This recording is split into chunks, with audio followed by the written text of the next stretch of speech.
Hey there, and welcome to Brave Embrace. Thank you so much for joining us today.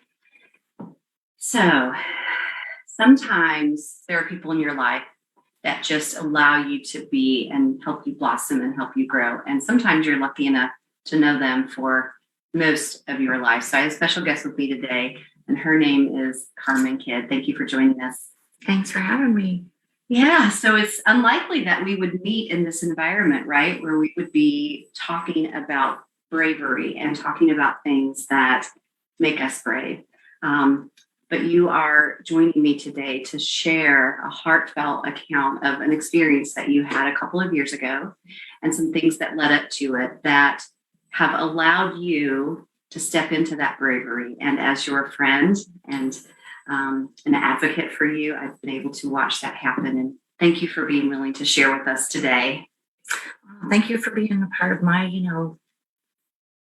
recovery and learning my braveness. That's right. That's really what it's about. It's about that choice. And, we've discussed that several times over coffee, over tears, over wine, over laughter. And, we gather in this space to bring attention to that bravery, to honor it, to inspire it.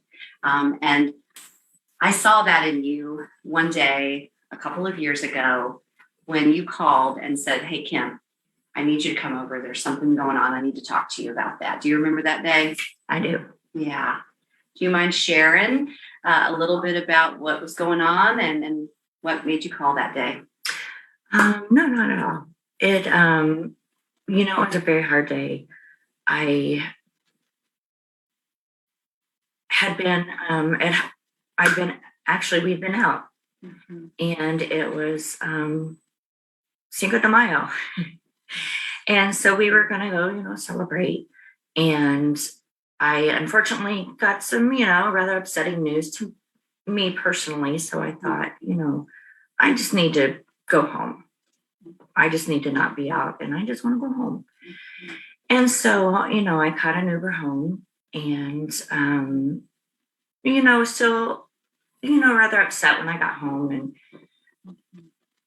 I just went, I sat on the front porch. I lived at the plaza at that time, and I sat on the front porch, and I thought, okay, was texting a friend, and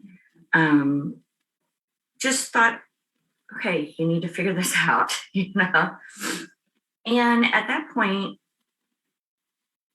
someone had just walked up, and, on where I live, there, people were walking by all the time. It's a very populated area. And there's a lot of pedestrian traffic. So, it was not really a big thing for people to be walking by and actually stop and talk.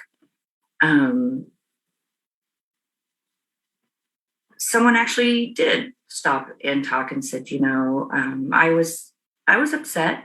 And so I had been, I'd been crying, I had sunglasses on. It was, so it wasn't, but he's just like, "Do you mind if I sit down?" It was a college area of town, and as a younger person, I thought, I really don't care what you do. I'm in my own little world right now. On your porch? On my porch, talking to a friend through text, I don't even know that, I really paid much attention to him. The next thing I remember, though, I had a glass of wine, and on the swing porch, when he sat down, it spilled. So I thought, okay, I'll just go get another glass of wine. And, I picked up my cup and just, I think at that point I actually did say, "Hey, I'm going to get a glass of wine. Would you like one?" I don't really know why I asked him if he would like one. I guess I'm very hospitable. Yes. And he said, "Sure." I went in alone at a secure building, and, brought out a box of wine that had never been opened. And that was pretty much the last thing I remember. until I woke up. And I was being assaulted in my own apartment. Thank you for sharing. I'll tell you what, it's been an honor to be that call, to be the person that you called and to walk this journey with you. But I'll tell you, I can only imagine the moment of waking up and realizing that there's someone in your home, in your locked home, and the feelings of being unsafe, what has happened, all of those things that come to you in that moment.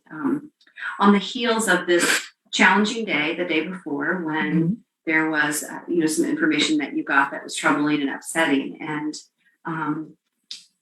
so I'm thinking back to that space that you had of being in your own area, wanting to just relax, and then to fall victim to this perpetrator.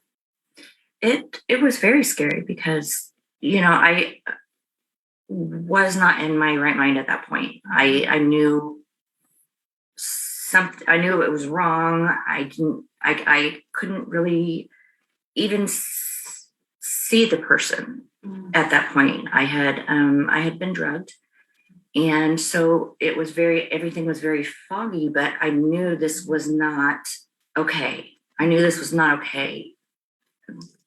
I did not invite this person into my home. This is not okay. You have to leave. But at that point, that was pretty much all I could think of, was just, you have to leave. You just have to leave. You're not supposed to be here. I did go back to sleep, or I don't even know that I was really up. I don't remember him leaving. I remember locking the door. And that's about it until I woke up. And actually, my alarm went off for work. And at that point, I knew I couldn't go to work. I knew I was in pain. I knew I was not coherent. I knew I couldn't go to work. And I texted my boss and said, I'm sick. I can't come in. And then I fell back asleep, and the next, I think it was about 4:00 that afternoon, when I actually kind of came around, and I was just horrified. I knew I had felt pain, but wasn't sure what had happened, what was going on at that point. I did kind of fully wake up at that point, and realize that I was pretty badly bruised, and just feeling very sore and very, I just hurt. And I didn't really know what to do at that point. I hadn't quite gotten my mind unfogged enough to know, you need to call him. You need to call your person. I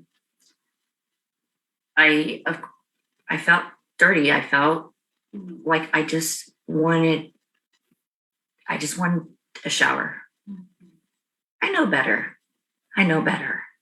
But, and those moments, I watch a lot of that TV, you and I've been so close for so long. I know better. But I did. I showered. And then I called you.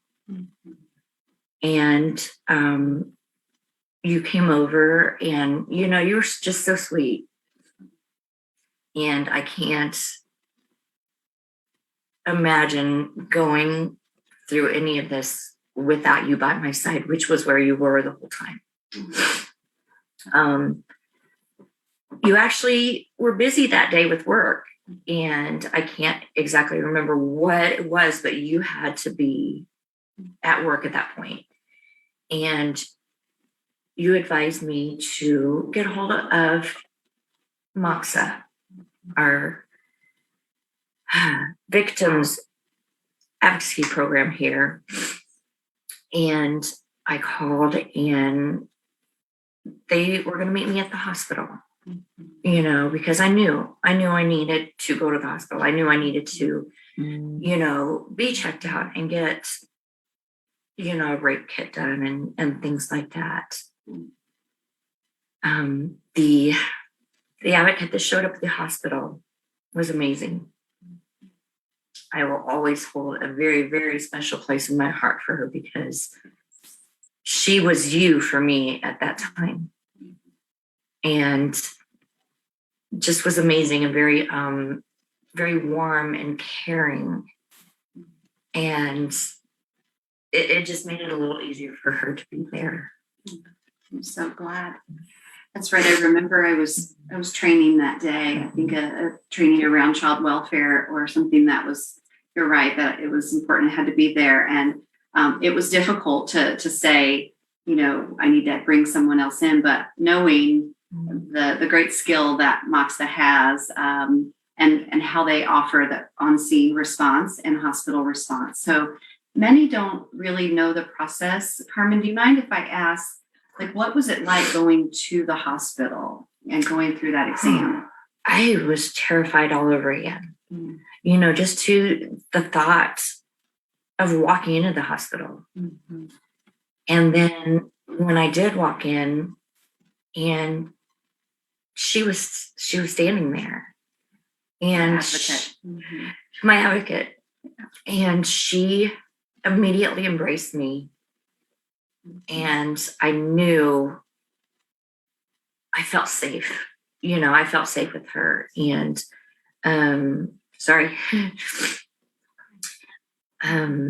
it was really scary. And of course we had to sit for quite a while, you know, waiting for, you know, police, waiting for doctors. And she was there with me the whole time, you know, holding my hand and, you know, sharing things about her life and just, you know, just being there for me. It was very comforting having her there. It's, you know, when they went to take me to an examination room, that was a really hard part. And if she wouldn't have been there, I don't know that I could have actually made it into the room, because at that point, I could not completely remember what my attacker looked like. I knew he was young and Hispanic. That's what I knew. And in the room next to me, there was a patient there that was young and Hispanic, and it was just terrifying to me. It was just terrifying to me to not know who my attacker was at that point, and to know this was all I knew. And she helped me, and she made sure that I felt safe, and that I, you know, she just helped to calm me. And it was very, I mean, I don't think I could have walked into the room next to them if she hadn't been there with me. That makes such a difference for that role to be a liaison between all the moving parts, and then to be that comfort. You know, I hope that over time, advocates and those stakeholders in the field watch these types of shows where their work is honored, because it is so crucial. And it is so important. Yeah, so important. Right, because you knew you were going into an exam room where every piece of your body would be touched, looked at, photographed. And to add to that, you said there was a patient and family next door that could very well maybe have been a family of this offender, and to not know and to feel that connection and that unsafe, just, I'm sure, added to the stress level. It really did. And if she wouldn't have been there, I don't know that I could have gotten through that. Just walking into the room. I want to ask you a question. So, you know, I was victimized at 19, and you were a big part of that recovery time for me. We had this group of close girlfriends that been able to walk through life with and been so honored, but you've walked the years of that experience with me. And so back then, the rape exam and the rape kit, it was a really, re-traumatizing part of this. And they were just so clinical and not compassionate. I'm hoping and wondering, did you feel like it was a little softer? Did you have like some good staff that was attentive to you and asked questions in the right way and some things like that? I really did. Okay. It took a long time for the police officer to get there. And we all actually felt a little bit sorry for him when he walked in, because he was young. And I believe this was his first, sexual assault that he had ever worked. And I don't know that I know they get training, but training is one thing and going through it the first time is another.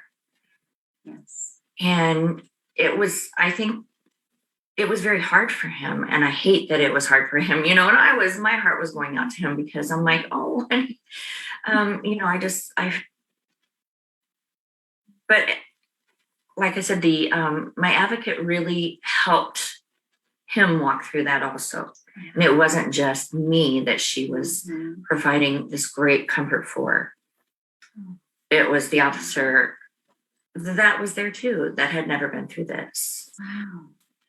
You spoke of something that's so crucial. And I'm just tearing up at the thought of, in that moment, all of these strangers, in a sense, not strange people, strangers. Sorry, I have to add a little humor every now and then because I get really overwhelmed. This is so crucial and important to me to share the story in the most gentle way. But that you're all strangers coming together in this tremendously important moment, and there are so many things at stake and the emotions that you're feeling, and yet you all have to walk through this formal process together. It's unlike anything else that you could even imagine, isn't it? It really is. And I really like the fact that, she was there to help me, but she was also there to help him. Yeah. Because he had not been through anything like this either. And you could tell he was very upset. And, of course he was doing his job and he was very professional, but he didn't know how to walk through that either. And so it was amazing for me to have her there with me. And so one of the mantras in the field, and one of the kind of important lines, is that we get law enforcement and the courts and people to start by believing. There's a great organization called EVAWI. It's International Association Against Violence Against Women. Okay, I mixed those words up a little bit, but it's something like that. But they really want agencies to start by believing, because here's a situation where there's not a lot of maybe evidence and no witnesses to it. Yes. So right away, you could be concerned, is this going to be handled correctly? Are they going to, make me feel believed? Let me share my story. So how did you feel in that moment? And I think the reason that I did actually feel more comfortable was because she was there to help me. And she was there to help him through that he knew the technical questions to ask me. But she helped us both guide through the emotional aspect of it. And that, things do come to you when you may not remember everything at that moment. When you go through a trauma, there are so many things that you don't actually remember at that second. And then the more you think about it, the more you are, the more comes back to you. And, it can be a sound, it can be a smell, it can be a touch, but something else is going to come back to you. And wow, that's a great thing to share. I think people automatically assume or connect that with like deceit or making things up, or somehow if the memories don't just come out in a chronological order. But what you just spoke about is some new science, actually. And I love that you're familiar with it. I know you turned and done some advocacy work yourself as just to kind of move through this process. And I've loved watching that. I mean, you are such a voice for people in general. So thank you for everything you do for people, but realizing that, our minds in a protective mode hold some of the details back, put up barriers, all those things, so that we're not overwhelmed. But then it takes a while, like you said, for the walls to come down, for the information to come out. And I think that you explained that very well. So did you have several contacts with this investigator, with this person, as you kind of went through the experience in your mind and the details came back? Not the actual officer that took all of the information down, no. It was assigned to, my case was assigned to a detective, which was, he was also, very supportive and helpful. One thing that bothered me is that I felt like I should have known. When they bring in pictures, and I felt like I should have been able to go, okay, this is him. This is the person that hurt me. And the first time he brought the pictures in, they brought two different sets of pictures. 6 Hispanic men, 6 white men. I knew, looking at the pictures of the Caucasian men, that it wasn't them, because I knew I knew he was young and Hispanic. Okay. At that point, I was trying to focus on looking at his whole face. And go, okay, why do I not recognize this whole face? And when the officer, the detective that, brought him in, he walked out for a little while. And when he came back, I said, may I see those pictures again? Just these ones. I need to see just these pictures again. And, I think when people meet people for the first time, they have a certain thing that they look at first. For me, and anyone that knows me, they know I'm a mouth person. I look at their mouth, and that is the thing that I notice first. And so when he came back in, that's what I concentrated on. But it took me a minute to go, you need to concentrate on what you look at first. And when he came back in, within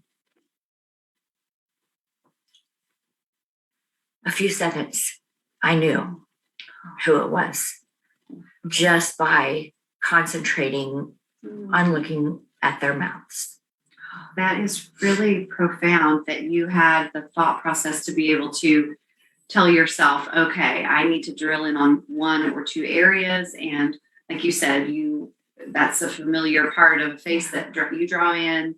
I can only imagine when you first looked at those pictures, though, just the dichotomy of feelings that goes through as you're trying to select someone that had been a part of this brutal assault, who had facilitated this drug-induced assault, and yet still trying to kind of come out of that fog, even physically.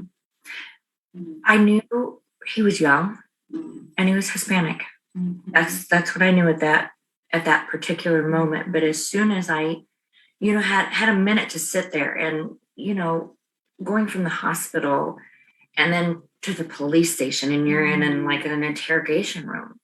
It's just very, it's scary.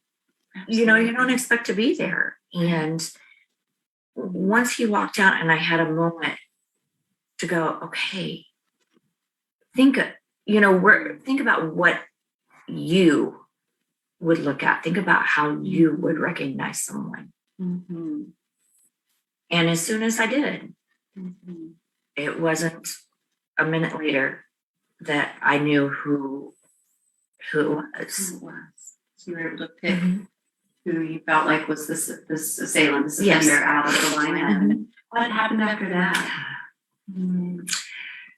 This is something that one of the reasons I really felt like, when you asked me if I would come on here, it's a hard thing to do. I admire you so much. And this was one of the reasons why I had to say yes. Because, sorry, I did pick out the right person. And when the assistant prosecutor called me, she said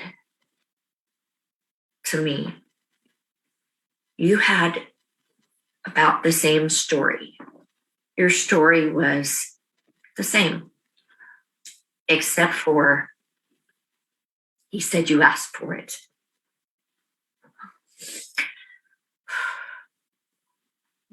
So sorry. And especially for another woman to say, he said you asked for it. We're not going to prosecute. There was no question that it was the right person. It was a he said, she said at this point. I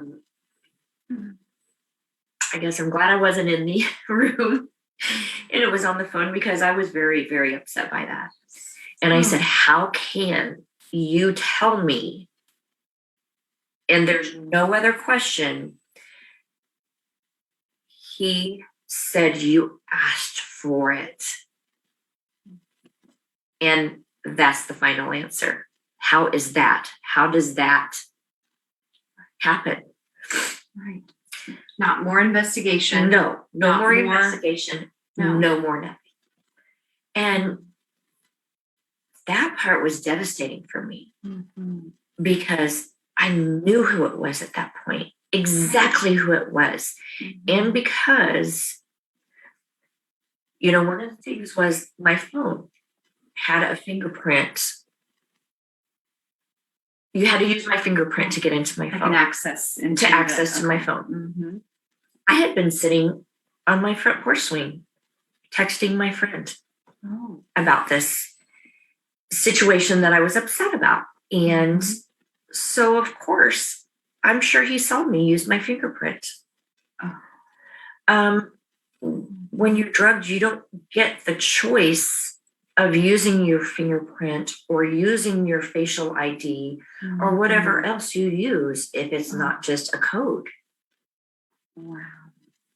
You're at their mercy at that point again, because you don't have a choice. So simple for them to hold a phone up, or to take your thumb or your and well, so with that information, did you find that your phone had been in the phone? He had been in my phone. Oh my goodness. He had texted from my phone, put his name in my phone, and he texted his phone from my phone. He actually said, he texted from my phone, beautiful lady sitting on the porch. Wow. That is nothing I would ever say about myself. I would never say anything about myself. I mean, I think all women have their own issues and their own beliefs about their, appearance, their whatever, but that is something I would never say. Yeah, I mean, right. I see. Knowing you as well as I do, but I can't think of any woman just picking up her phone and typing that as a message. It was clear that was his words that he had typed in your phone. So the manipulation around him building this storyline, basically, that this was something more than him just brutally assaulting you, breaking into not only your apartment, but your building. So obviously getting access either through another person or having you, it just is beside me to think about the link that he went to, the links. And that there was no other investigation done at that time, because he said you asked for it.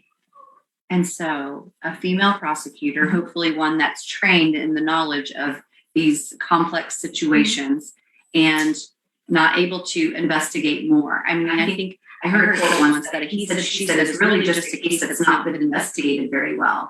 And obviously this is what you're sharing with us today, because there was so many more avenues. Was there film footage from a building nearby? Were there other people that witnessed any kind of encounter? So there was no more investigation. There was no more investigation.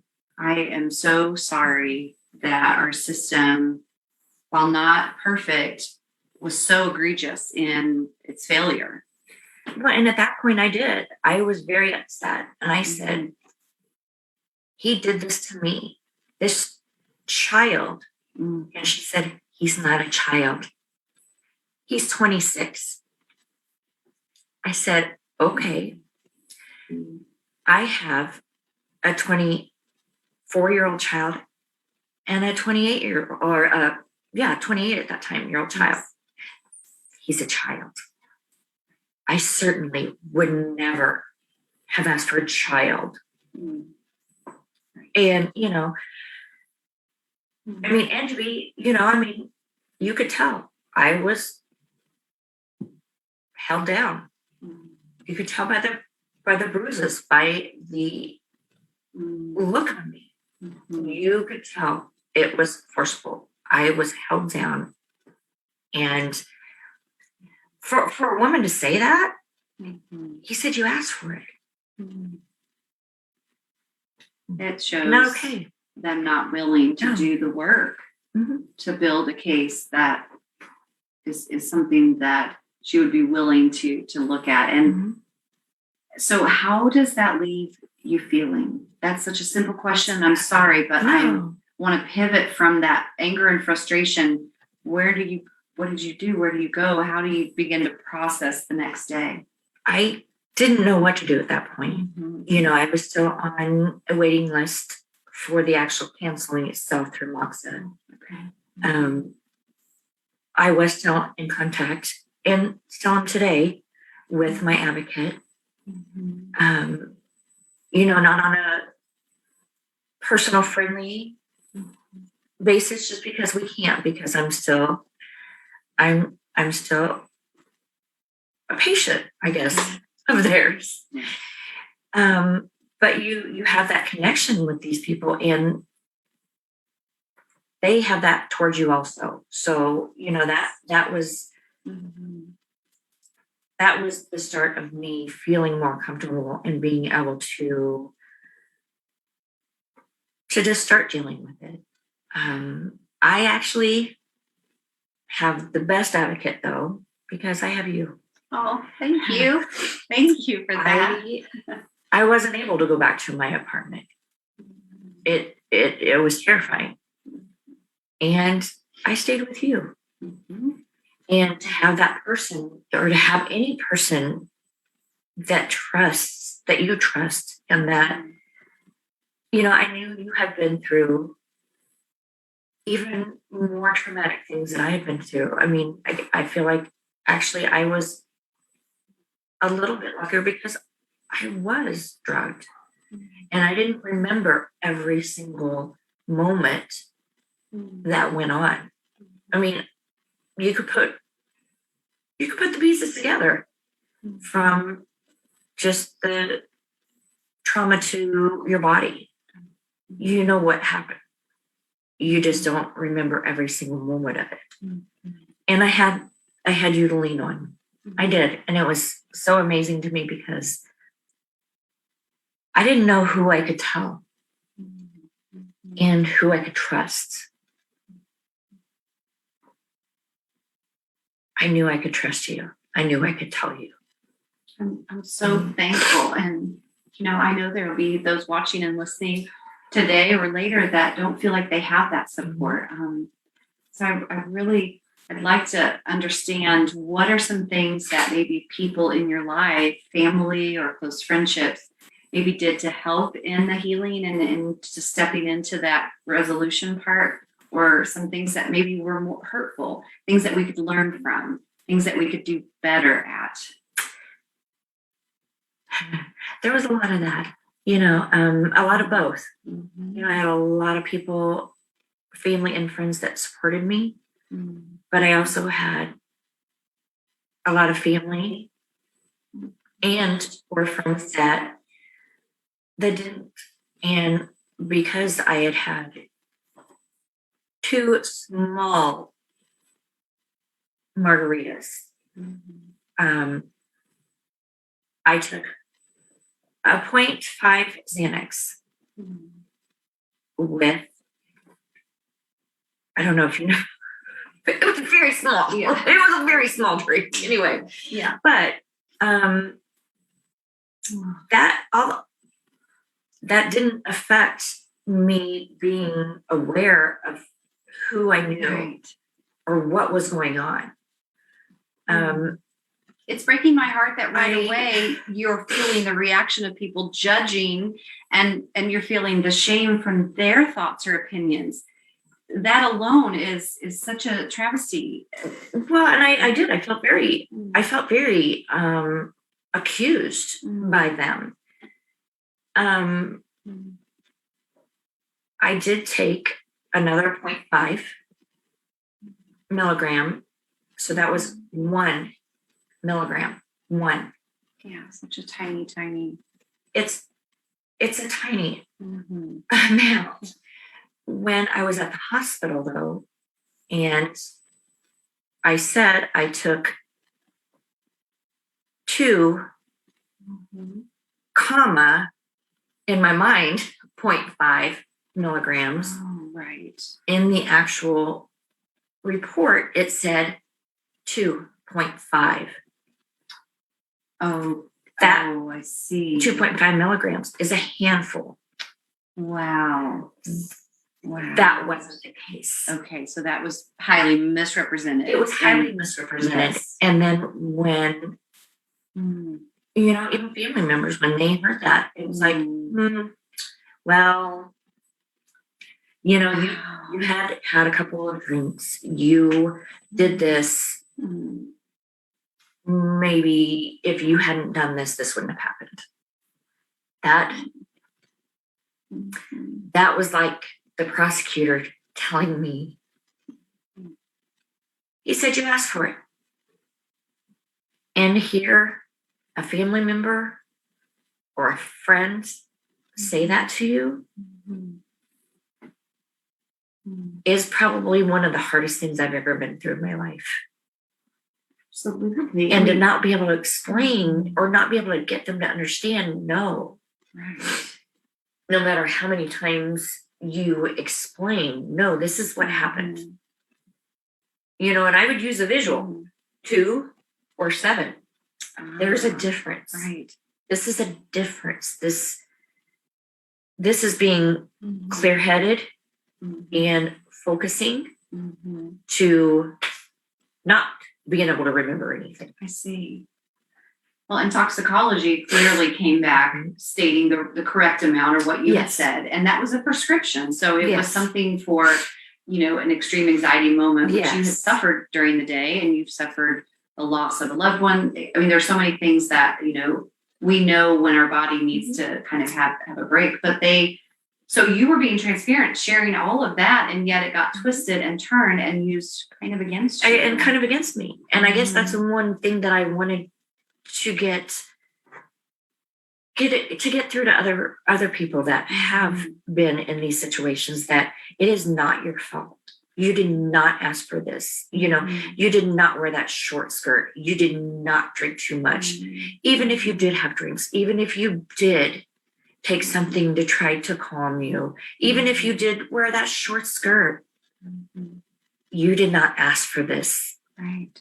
You did not. I did not ask for this. I did not ask for any of this. Yeah. And for, to be so judged by people that you love is a very difficult thing, and something I'm still having a very, very hard time getting through. Right. It seems, I would assume, like another violation. It really does. Yeah. So you mentioned counseling.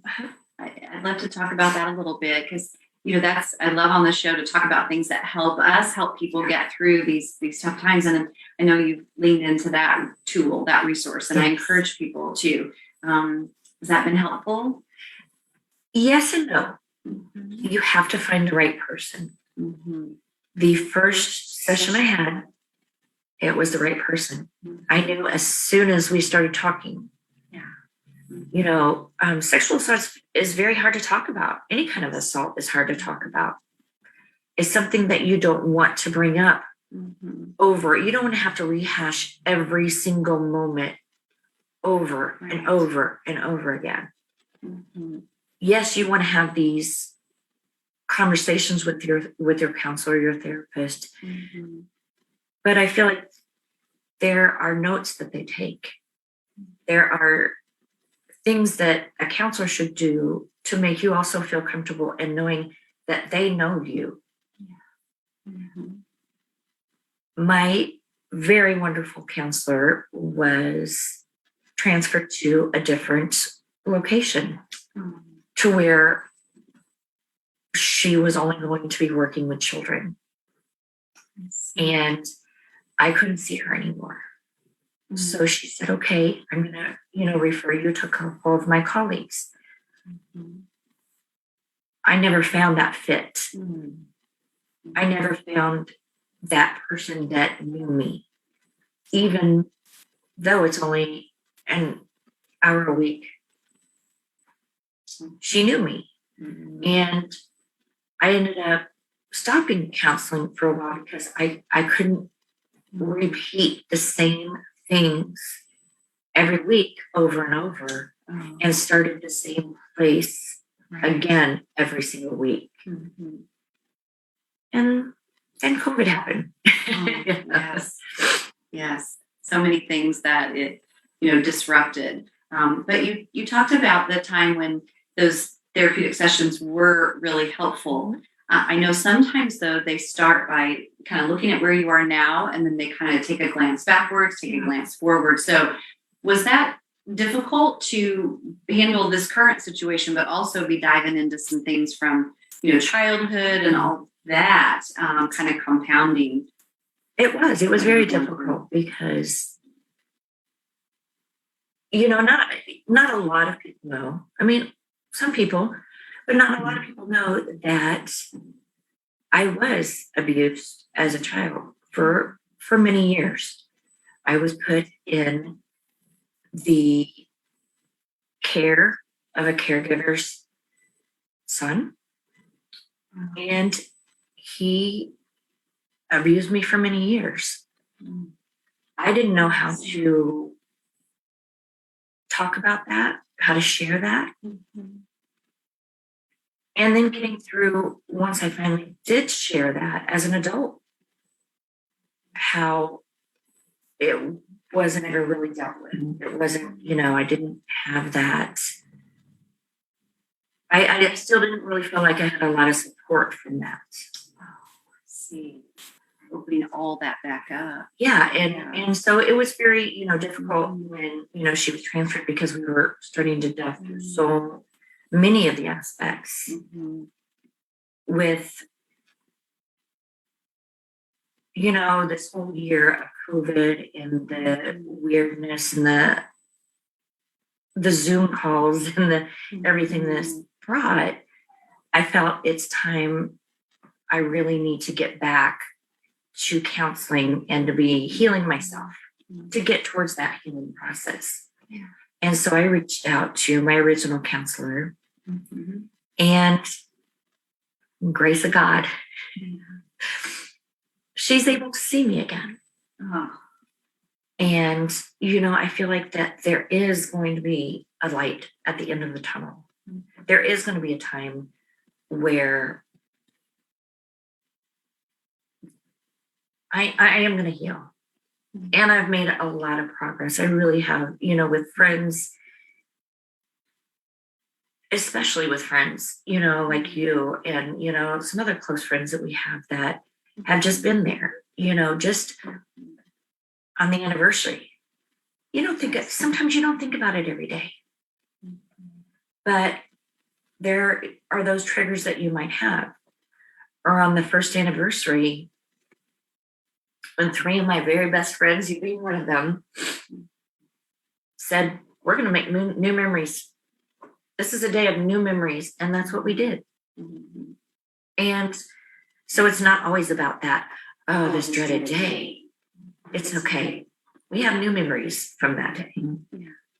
And that's so very, very important, I think, to make sure that you do seek out those people. And even if you're not seeking out them, if the people that are close to you, you need to seek out that person that you care about and go, just check in with them. How are you doing? How is this? That's a really hard part when, you don't have people that do that. When you have family or friends that will kind of negate what you've been through and maybe don't believe, maybe think you asked for it, maybe whatever. They have issues in their life they can't deal with, that they can't help you. That's one reason that I have, really wanted to make sure that I am there for whoever might need that, for whoever might need, that strength that maybe I can give them, like you've given me. I was going to say that's so inspirational. I meant you, not me, but really, I mean, seeing that sometimes we aren't our best and we don't act our best. We don't, but your advice there was so golden. It was like, so when someone's not giving you what you need, not showing up into that place in person, find someone that will. Yeah. And because that's what you need to move through, to be supported and, to find that hope again. That's the challenging part, I think, it kind of in this atmosphere where we are in the world right now with Me Too and Time's Up. People have shared, they're disclosing, but then they're kind of stuck out there with these raw emotions and, these pains and wounds from maybe the past that have never been spoken about. And so tips like that are crucial. What about, I know you have a love for pets and your dog has been a huge piece of thriving energy for you. Tell me about Callie. She just got out of your backyard. I will mention that. Oh, because I'm stressing a little on that right now. I see. But I did have 2 pets before, and I moved to a different state and didn't feel like, so I found them good homes. And I have regretted that ever since. And wasn't wanting another pet. But at that point, I after I felt like I really did need, the support of a pet and the love that I could give to. And I thought both of my other, Drake and JC, they were both black and white lab pits. I am not wanting a black and white pit. I do not. But she came into my life and I met her for 5 seconds and we rescued each other. If I'm having a bad day, she will not get off my lap. She is a very big lap dog. But she knows, and she's drawn to whoever needs that love and care at the time. So if you're in a place and you don't have, that everyday person to stand by your side, to be a good support to you, I would definitely consider, please consider, and especially a rescue of an animal, whether it be a cat or a dog or, whatever, I let her choose me. And I chose her, and we're perfect for each other. Yes, you are. We'll have to add a picture down in the comments later because she is such a gem, and she's actually brought love to all of our lives. And if she's running outside right now, I'm sure she'll end up back on the porch because she knows we're in here. I'll tell you, this compelling story that you shared with us, compelling experience that you survived, Carmen. And I'm not sure if I've said it or the people in your life have said it enough, but just how proud we are that you have decided to push through, because there are a lot of unanswered, undealt with things regarding this. And it's going to be your work to bring closure to that. And that work is exhausting. It really is. Yeah. How do you pivot now to realize there won't be charges? So that piece of closure is taken care of and is done. So now it's up to you with all of us. So I have to take my power back. Mm-hmm. My power, not theirs. They don't get to be in control from the person when I was a child that assaulted me all those years ago to this person. They don't get that control anymore. It's mine. From anyone that doesn't believe me or doesn't have the trust and the faith that I did not ask for this. You know, they don't get that power from me anymore. So I surround myself with the people that I do get that love and support from. And that's the most important thing to me, to surround myself with those people, because those people are the ones that are going to be there for you. That is where you're going to get your love and support. That's where you're going to give your love and support to the people that, you know, that are there for you and that believe in you. Yeah. It's really a choice, isn't it? It really is. And it's a hard choice to make. I said there's, you know, a lot of support that I feel like I should have that I haven't had. And that's really hard to get through. But there are people out there that will support you. And I've learned that. It's been a tough 2 years to learn that, but I have learned that. And, you know, sometimes maybe people come into your life or leave your life for a reason. Yeah. Are there things in closing that you've learned about yourself through this process that, you know, you feel comfortable sharing? You know, I'm a lot stronger than I thought I was. A lot stronger than I thought I was. I think there are so many things that in your normal everyday life that go on, and you think, you know, God won't give you more than you can handle. Wow, am I really that strong? I keep going, oh, am I really that strong? Before too. Wow. And Okay. I'm not there yet, but I'm getting there. And so just to anyone out there that needs encouragement, find that encouragement from where you can, and work on you and work on yourself. And you have to find that love for yourself before you can give that love to anyone else. That's beautiful. And I think you have me speechless. I don't even know what to say next, except that I'm just overcome, and I'm overcome by your strength and your friendship, and I'm grateful. I'm also thankful to walk through things that are hard with sisters like you and brothers that we have, because we're in this together. And while this time in our world is so difficult, we do have to reach out and make those relationships, pour into them, be there for each other, and share and speak the truth. Exactly. You've really shared vulnerably today, Carmen. That's hard to do. It is very hard. Yeah. This is life-changing for someone, though, impactful. And we might never know who that will come across this conversation between friends and be inspired for hope. That's what I call finding your brave, building your brave, being brave. And that's the brave that I want to recognize with this show.